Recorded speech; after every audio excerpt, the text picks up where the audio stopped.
देखिए क्वेश्चन है कि डिसलेक्सिया संबंधित है, तो इसमें देखिए कुछ बालक से संबंधित विकार दिए गए, इनके बारे में बताता हूँ मैं।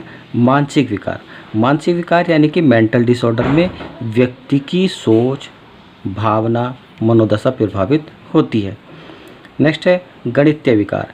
गणितीय विकार में बालक संख्याओं को समझने, गणना करने की क्षमता से प्रभावित रहता है और अंकों को जो सही से जोड़ या गुणा या भाग नहीं कर पाता है, ठीक है। और गणितीय विकार को डिसकैलकुलिया कहा जाता है।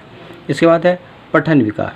पठन विकार में बच्चा अक्षरों और शब्दों को पढ़ने में कठिनाई का अनुभव करता है और पठन विकार में बच्चा बी को डी पढ़ता है या वाच को सा पढ़ने लगता है और पठन विकार को डिसकैलकुलेशिया कहा जाता है। इसके बाद है व्यवहारिक विकार।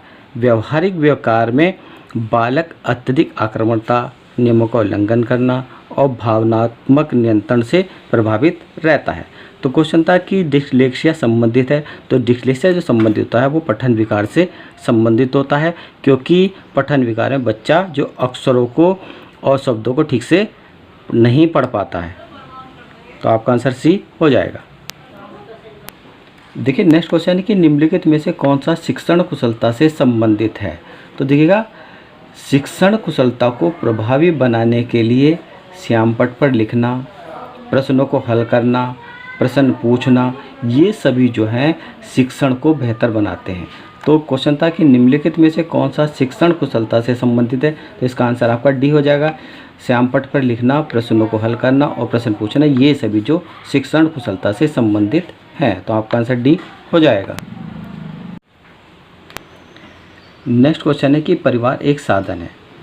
तो परिवार में बच्चे की प्रथम गुरु बच्चे की माँ होती है और माँ परिवार की एक अहम सदस्य होती है और पारिवारिक शिक्षा से ही बालक के विभिन्न गुणों का विकास होता है।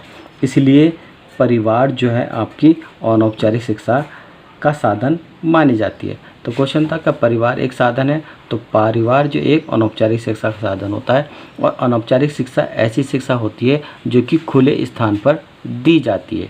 तो परिवार एक साधन है, तो आपका आंसर ये हो जाएगा, अनौपचारिक शिक्षा का साधन है। देखिए नेक्स्ट क्वेश्चन है कि एक शिक्षक के लिए सबसे महत्वपूर्ण क्या है। तो एक शिक्षक के लिए देखिए, कक्षा में अनुशासन बनाए रखना भी महत्वपूर्ण होता है, कक्षा में समानुवर्ती होना भी महत्वपूर्ण होता है, विद्यार्थियों की कठिनाइयों को दूर करना भी महत्वपूर्ण होता है और एक सुबक्ता होना भी महत्वपूर्ण होता है, ठीक है। परंतु इन सभी चारों ऑप्शन में जो सबसे महत्वपूर्ण है वो आपका विद्यार्थियों की कठिनाइयों को दूर करना, जो शिक्षक के लिए एक महत्वपूर्ण कार्य होता है। तो आपका आंसर सी हो जाएगा। नेक्स्ट क्वेश्चन है कि कीटनाशकों के अत्यधिक इस्तेमाल से होगा। तो देखिएगा, कीटनाशक जो होते हैं, कीटनाशक रासायनिक या जैविक पदार्थों का एक मिश्रण होते हैं जो कृषि के क्षेत्र में पेड़ पौधों को बचाने और कीड़ों मकोड़ों को मारने के लिए प्रयोग में लाए जाते हैं। और इन कीटनाशकों से जल प्रदूषण जो अत्यधिक मात्रा में होता है। तो क्वेश्चन था कि कीटनाशकों के अत्यधिक इस्तेमाल से होगा, तो आपका आंसर सी हो जाएगा, जल प्रदूषण अधिक होगा। देखिए नेक्स्ट क्वेश्चन है कि भूकंप मापा जाता है। तो इसमें देखिए कुछ पैमाने दिए गए हैं, इनके बारे में बताता हूँ। बोफोर्ड पैमाने में, तो बोफोर्ड पैमाने में हवा की ताकत और गति का आकलन किया जाता है और बोफोर्ड पैमाने में 0 स्केल में हवा शांत रहती है और आपकी 12 स्केल में यानी कि 12 स्केल में जो तूफान की श्रेणी में होता है। और ये जो बोफोर्ड पैमाना आपका 0 स्केल से 12 स्केल तक आपकी श्रेणी में विभाजित होता है। इसके बाद है डेसिबल में।